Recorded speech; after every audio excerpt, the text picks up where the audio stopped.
आपल्या आयुष्यात ना काही नाती अशी असतात ना की ती आपल्याला खूप हवीशी असतात आणि ती अगदी टिकून ठेवण्यासाठी आपण मनापासून प्रयत्नही करत असतो, त्यांना कवटाळून धरलेलं असतो. बऱ्याच वेळेला आपण असंही विचार करतो की हे नातं टिकण्यासाठी बाबा मी असं काही बोलले तर हे नातं तुटणार तर नाही ना, किंवा माझ्या अशा वागण्यामुळे हे नातं तुटणार तर नाही ना, असं करून ते आपण त्याला धरून ठेवलेलं असतं. पण कुठे ना कुठेतरी एक टेन्शन असतं आपल्या मनामध्ये की हे नातं तुटणार तर नाही ना. मग मला असं वाटतं ना की हात मोकळा सोडून हे नातं असं सोडून द्यावं. जी नाती आपल्या आयुष्यात टिकायची असतात ना ती टिकतात, ती काहीही करून टिकतात.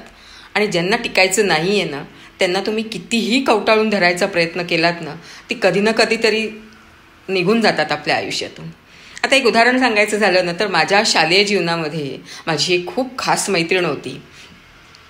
तर आमचं दोघींचं इतकं बॉन्डिंग होतं ना एकमेकींबरोबर की आम्हाला वाटायचं की यार आपण एकमेकींशिवाय जगू तरी की नाही, इतकं आमचं छान हे होतं.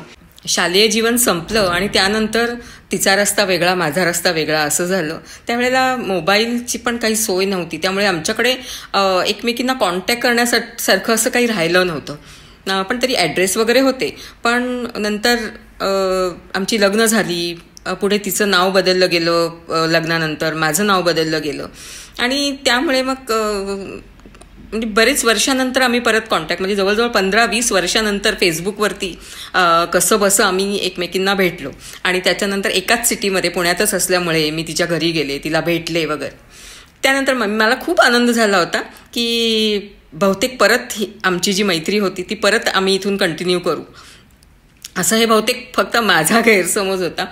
आणि त्यानंतर मी एकदा तिला भेटायला बोलवलं होतं, कारण दोघींचं घर अगदी टोकाला, ती एका टोकाला तर मी एका टोकाला, त्यामुळे लांब नको पडायला म्हणून एक मध्य गाठला आणि तिथे आता भेटूयात म्हणून असं ठरवलं होतं आम्ही. मी माझ्या ऑफिसमधनं हाफ डे घेऊन मी तिला भेटण्यासाठी भर उन्हातनं गेले आणि तिथे जाऊन बघते किती वेळ वाट बघितली पण ती काही आली नाही.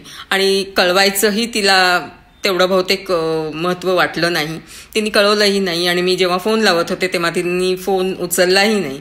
मग मी अक्षरशः वाट बघून शेवटी कंटाळले आणि घरी निघून गेले. दुसऱ्या दिवशी मात्र मग मी परत फोन केला, कारण मला ते काहीतरी मला फक्त जाणून घ्यायचं होतं की का नाही येऊ शकली, काही तिकडे गडबड तर नाही ना झाली वगैरे.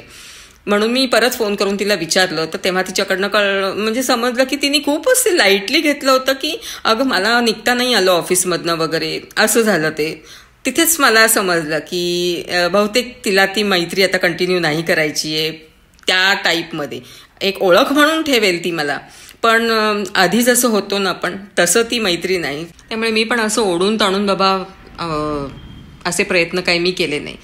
पण समजून चुकले की ठीक आहे, नाही ना कॉन्टॅक्ट करायचा आहे तिला, राहू देत, आपण नाही जबरदस्ती करू शकत एखाद्याला. तर सांगायचा मुद्दा हाच की नाती आपण कितीही असं आवळून धरली ना तर ती टिकतीलच असं नाही आहे. ज्या दिवशी त्यांना जायचं असतं ना सोडून ते जातात निघून. त्यामुळे टेन्शन फ्री राहावं, नाती एकदम फ्री आणि फ्रँकली अशी हाताळावीत, त्यातच मजा आहे.